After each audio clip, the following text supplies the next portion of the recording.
এটা হচ্ছে সুপারি ডিবা, এটা হচ্ছে শিব ডিবা, এটা হচ্ছে চূর্ণ ডিবা। ଏତିକ ମୋ ରହୁଛି ହାଇଦ୍ରାବାଦରେ ରହୁଛି।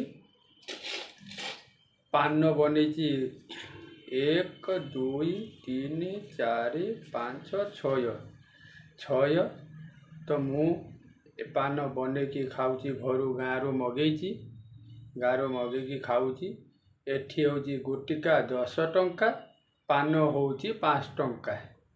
ତ ଆମେ ଯଦି ଶିବ ଡିବା ଯଦି ଆଣିବା 130 ଟଙ୍କାରେ, ଯଦି ଚୂନ ଆଣିବା ଆମେ 5 ଟଙ୍କାରେ, ତାହେଲେ ଆମେ ସୁପାରି ଆଣିବା 150 ଟଙ୍କାରେ। ଆମେ କେତେ ଦିନ ଖାଇବା?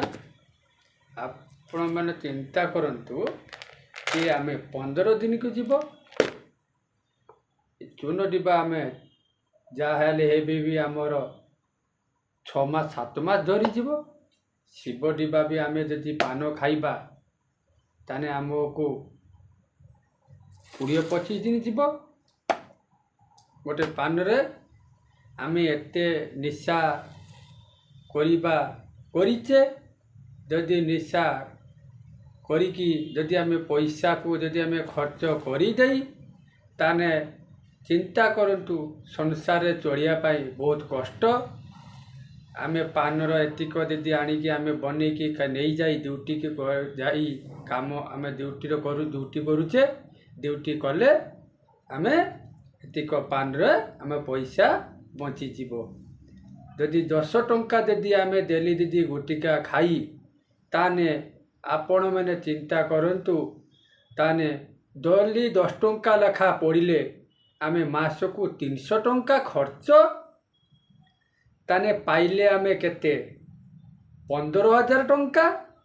15,000 ଟଙ୍କା ଆମେ ରୋଜଗାର କରୁଛେ, ମାସଟାର 15,000 ଟଙ୍କା ରୋଜଗାର କରୁଛେ, କିନ୍ତୁ ଖାଇଯାଉଛେ ପାନ 300 ଟଙ୍କା ଖାଇଦେଲେ, ତାହେଲେ ରହିଲା କେତେ? ଆଉ ଆପଣ ଚିନ୍ତା କରନ୍ତୁ, ଏଇଠି ପଇସା ବଞ୍ଚିବ କେତିକି?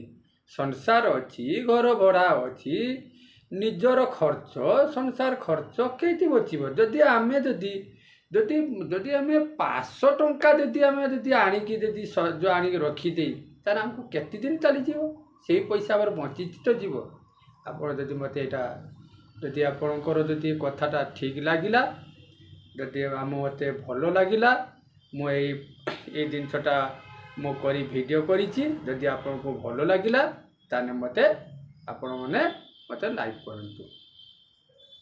ନମସ୍କାର।